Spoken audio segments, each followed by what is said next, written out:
And that's where students with great stats and great experiences, that's where they lose in this application game.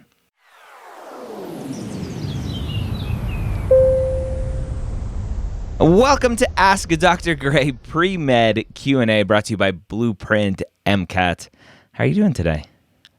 Good. How are you? I am phenomenal. After a rough start to the morning, we are here, and I am excited to answer your question. What's going on? What can I help you with? All right. So I went to two different high schools, two different colleges. I studied violin performance in my undergrad, and then I decided that I wanted to become a doctor. So I went to postbac in New York. Okay. And then I transferred postbacs as well. And I've been going back and forth. I've been doing music during this whole process until COVID hit. And when COVID hit, it was like, I really just want to do medicine. Yeah. But even that's been kind of rocky. And so I freaked out, started my master's because I was like, shoot, what do I do? I was scribing and my doctor was kind of like, why don't you try informatics? Like, you like math, that's data analytics. Like, you might like that. So in the middle of that program, but I just can't let go of wanting to become a doctor. Yeah. I'm just like, I just want it. So now I'm studying for my MCAT, but I don't know how to show med school that I don't have commitment issues. Yeah, I think luckily they don't ask you how many high schools you went to, so that's not a problem. They don't need to know about that. Lots of students change undergrads, so that's not an issue. Now, I'm a little confused because you said at some point you realized I want to be a doctor, and then there's this whole, well, what about informatics and this other stuff? Where was some doubt creeping in? Was it just self-doubt? Was it you weren't performing well in your master's program or your postbac program, whatever it was? Why was there this potential diversion even after you've decided to want to go to medical school? So I was working as a scribe at an orthopedic clinic, and our EHR system got hacked. And so we had to basically transfer all of our patient documents from one thing to another, like manually. And so I was in the clinic from like 6 a.m. to 12 a.m. sometimes, just to like get everything in order and prepare for the next day. And I was taking OChem 2, biochem, and cancer bio at that time. And my body just kind of fell apart. Yeah. I got really sick. I couldn't handle it, and I couldn't get out of bed. And it was not because of COVID, but because I literally physically, like, my body just collapsed. Yeah. And I couldn't go into work for a week. I just needed to recover. And then I freaked out because I'm like, well, this is what residency is going to be like. Clearly, I'm not smart enough to handle all this. And I dropped cancer bio and biochem. Okay. I pass-failed OChem. So I'm done with like the prereqs because at least in California, most schools don't require biochem. But I'm realizing now as I do more research that biochem is actually very important. And a lot of schools do require it. Especially for the MCAT too.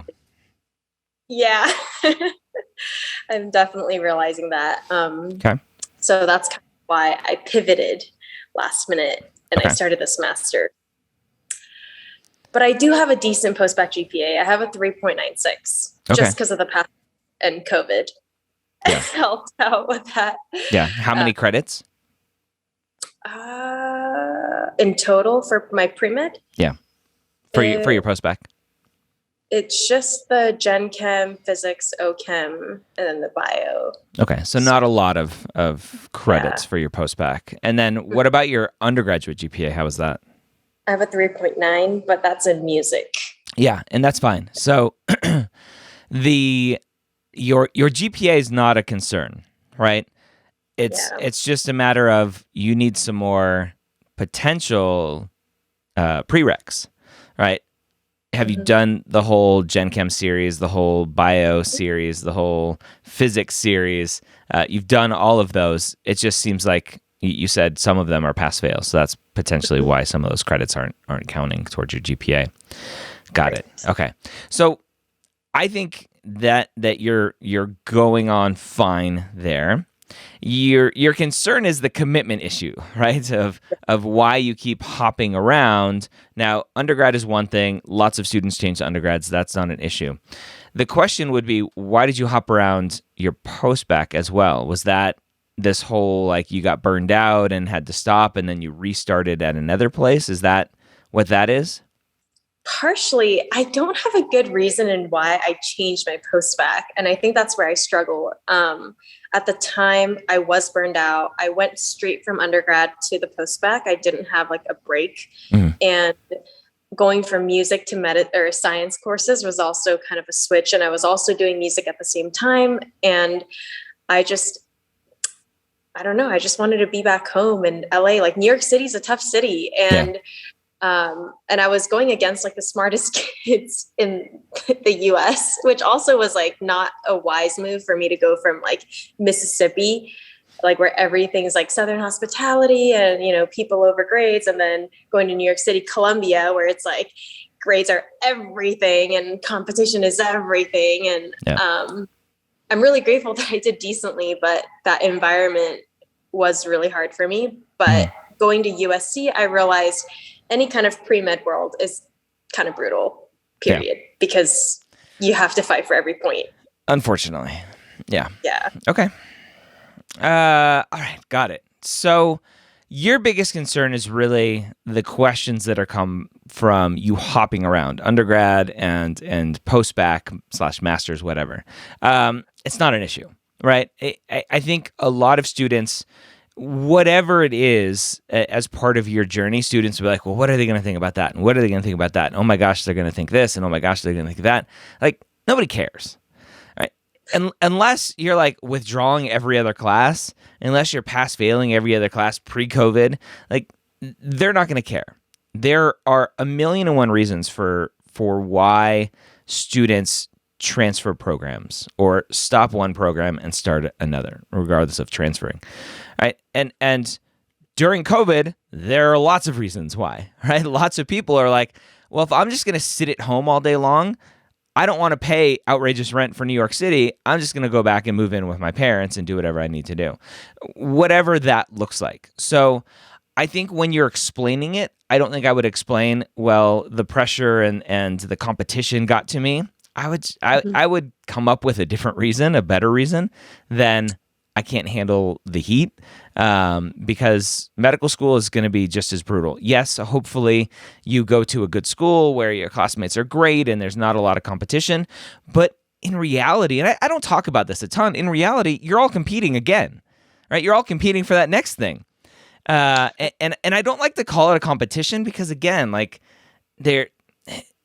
residency is very different. Residency, there are very limited spots for everything. There are enough spots for U.S. grads. There's lots of arguments around that.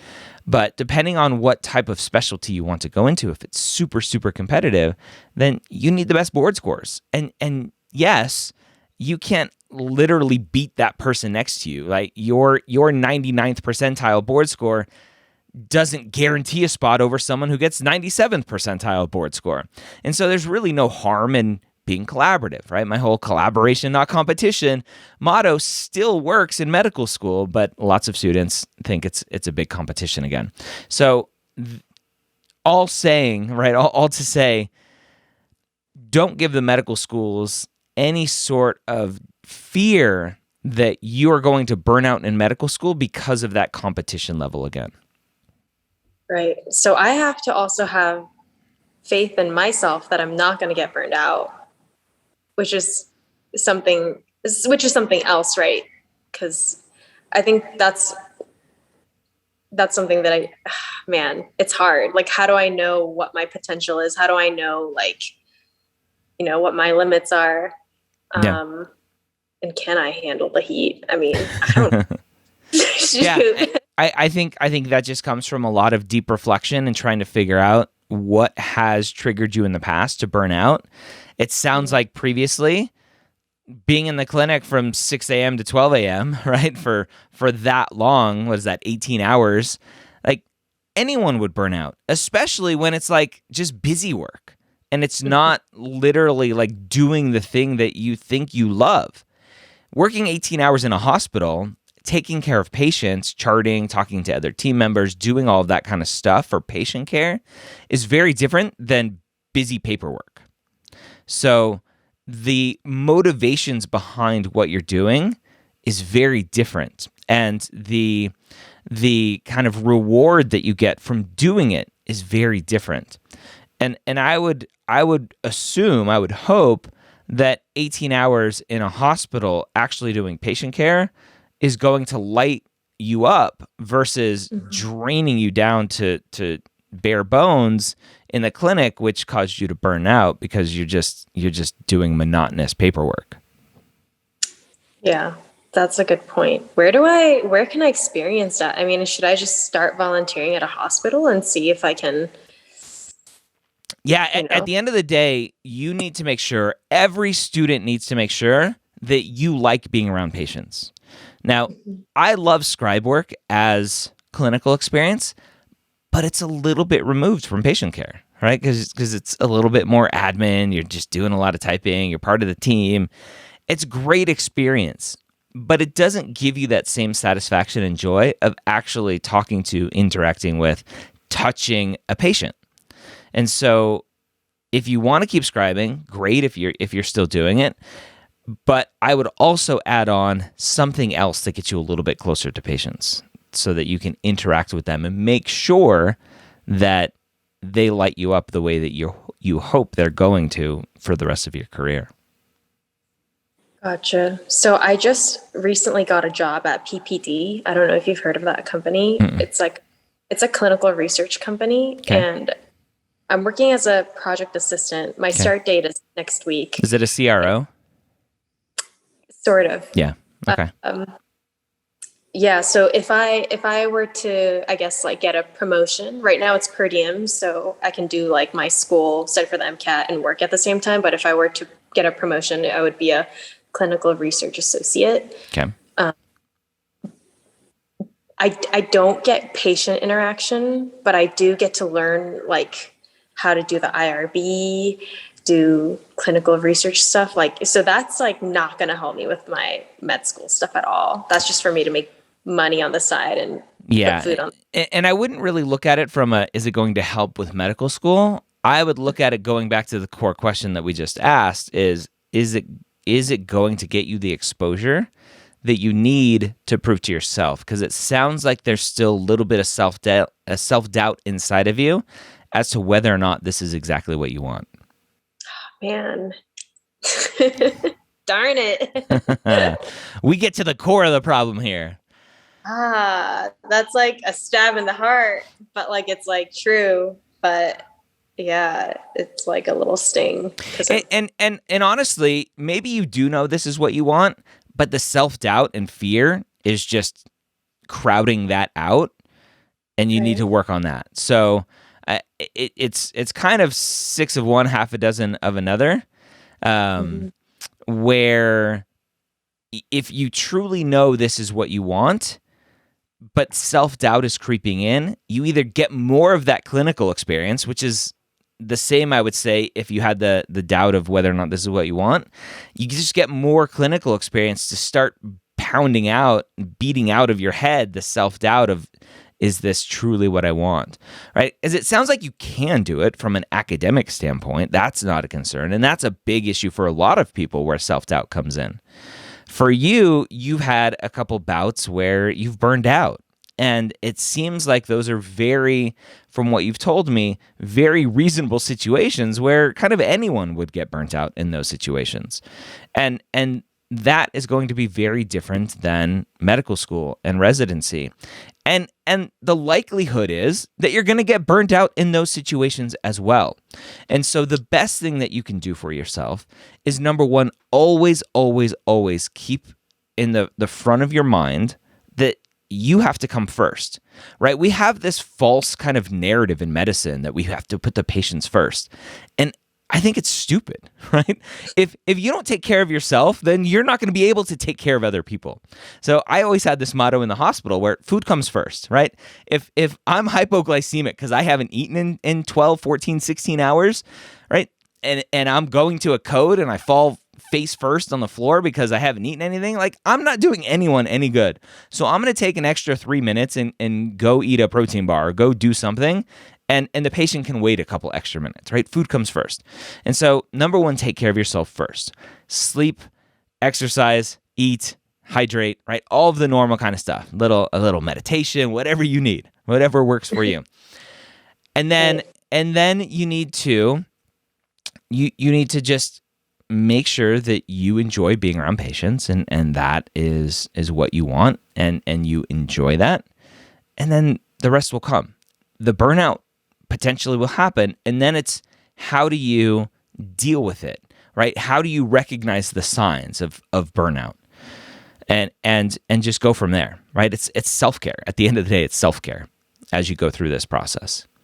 That's like one step deeper than I had been thinking about it. So thank you. Yeah. For that. You are welcome. What else? GPA for grad school. How much does it matter? Well, you just talked about your GPA being good. What's going on with your GPA for grad school? I mean, it's not bad. It's not a 4.0. Oh no. Yeah. I don't know. So riddle me this. Why are you doing grad school? It's like a backup plan so that if I do med school stuff, then at least I can become like a health care data analyst person. Yeah. And so you just had some extra money laying around. You're like, student loans, whatever. I got plenty of money to give to Uncle Sam later on. So, you're right.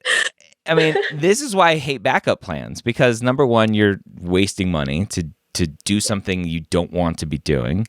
And number two, it's a distraction from allowing you to do these other things that you need to continue to reassure you and give you that motivation that becoming a physician is what you want.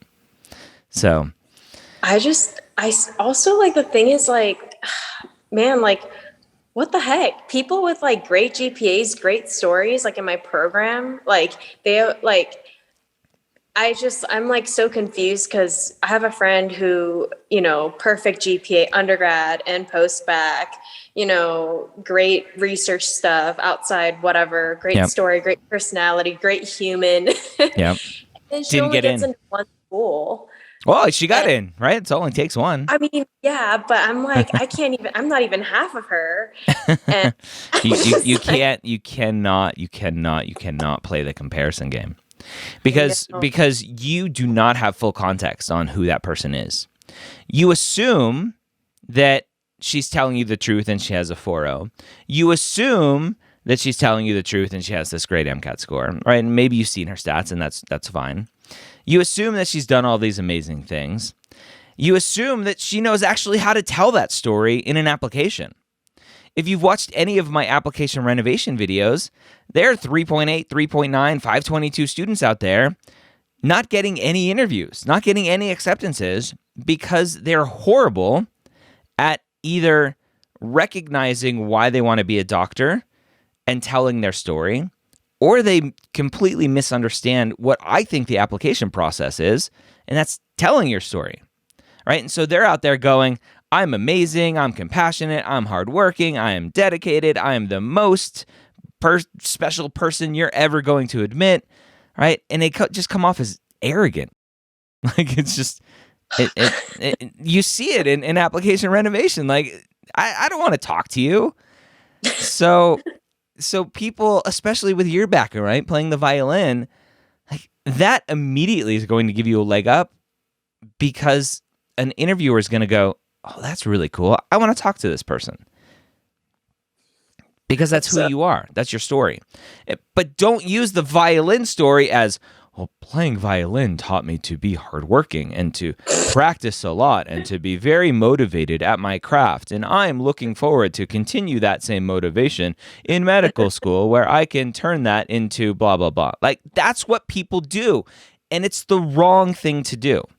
Yeah. I mean, to me, violin is almost like a failure story. I wish I was good enough to like be like, oh yeah, I got into the LA Phil.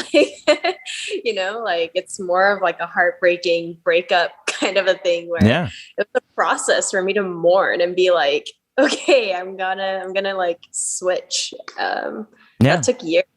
But it's still a part of who you are, and I'm sure you still play to this day, right? Last cycle I worked with a student who was a professional golfer, and at some point he realized he was never going to be Tiger Woods, and so he quit trying to be Tiger Woods, and he is now in medical school. So there are lots of you out there, people who have this one passion, realize, oh, I'm not the best at this. I was the best for the one like block that I lived in, and that was great. I love playing the violin; it's a huge part of who I am. But now I'm on to the next thing. Right. Just tell that story, and that's perfectly fine. Again, the mistake the students make is they get super arrogant with the skills that they learned and how it's going to prepare them to be a great doctor, and that's where students with great stats and great experiences, that's where they lose in this application game.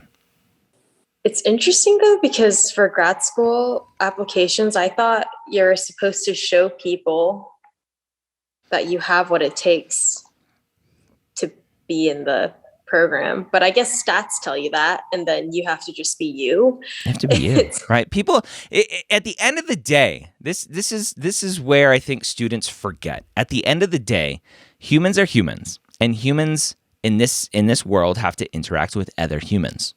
And this comes out to the forefront for residency interviews more than any other part of this journey. Maybe just as much when you're actually applying for a job and the partners that you're going to work with and the colleagues and other physicians that you're going to work with. When you're applying for residency interviews, you are interviewing them just as much as they are interviewing you. And really the question they're asking themselves is not, are you smart enough or do you know enough? Because a lot of it you'll learn there. Right? Medical school doesn't teach you how to be a doctor. Medical school teaches you how to learn things. And then residency teaches you how to learn more things very specific to the field that you want to go into. And then you're working on your skills for that specific field, whatever. But the biggest question that residents and residency program directors are asking themselves is, do I want to hang out with you for the next 3 years, 4 years, 5 years, 7 years, whatever it is, in the hospital, 80 hours a week? Are you going to be that arrogant twat who comes across in an application of like, oh, look at me, I'm the best? Or are you going to be someone who I'm just like, let's go get drinks after work because work sucks and it's really hard and I'm a little burnt out and I need to talk about it. So let's go grab some drinks. And you go back and go, okay, well, that's residency and that's maybe applying for a job. And you go back and, well, medical school is the same exact thing. But instead of the application reviewers and interviewers going, do I want to hang out with you and have a drink with you? It's, are you going to get along with the rest of the class that we're building? Right? Because residency is 5 people, 6 people, 10 people, 30 people maybe at bigger internal medicine programs. They're smaller. Medical school classes, for the most part, 100, 120, 150, bigger ones, 200, some smaller ones, whatever, right? But they're asking, can I see you fit in? Or are you going to be a distraction because you're going to want to take the spotlight away from everyone else? Which is what happens when these arrogant people in their applications go, look at how amazing I am. I am the best. And the reviewers are like, well, I don't want to talk to the best. I just want to talk to someone who understands who they are, understands why they're on this journey, so on and so forth, right? And I can see them fitting in here. And I can see that they want to fit in, not that they want to be the best. And so I think for any job application, anywhere, you should be showing not that you're the best, but that you're a normal human being and you know how to tell your story and you know how to make it relate to other people, because that's what life is. It's relating to other people. Yeah, I mean, that was pretty much the crux. I mean, yeah, I guess I'm just preparing for the MCAT for January, which also is another struggle of its own because I haven't it's been a while since I've done chem and physics, all that stuff, but yeah, it's okay. It'll be worth it. So full length exams requirement is double AMC. And then a backup, Blueprint exams. If you haven't checked out Blueprint full-length exams yet, you get... I have all of those. Yes! Blueprint. Yes! Good job. Good job. You've been paying attention. Yeah. So awesome. They are the second best, right? It's you never like, I'm the second best, but for Blueprint, for MCAT full-length exam, second best is perfect, right behind the double AMC exam. So that's good. The goal for you is to do content review as quickly as possible, get into those full-length exams, get into the Q banks, just start answering questions, start thinking like an MCAT writer, and really try to understand what they're getting at, because that's what the test is. It's a thinking test and not a science test. So I have all the faith in you that you'll go out there and crush it. Thank you. You are I'll welcome. work hard. Yes, exactly. Anything else I can help you with?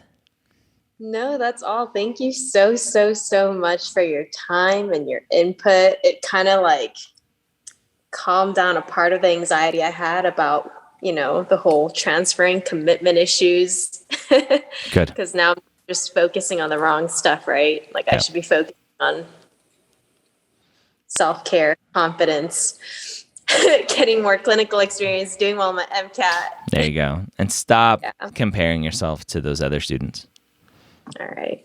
Yes. Amen. Thank you, Dr. Gray. You are welcome.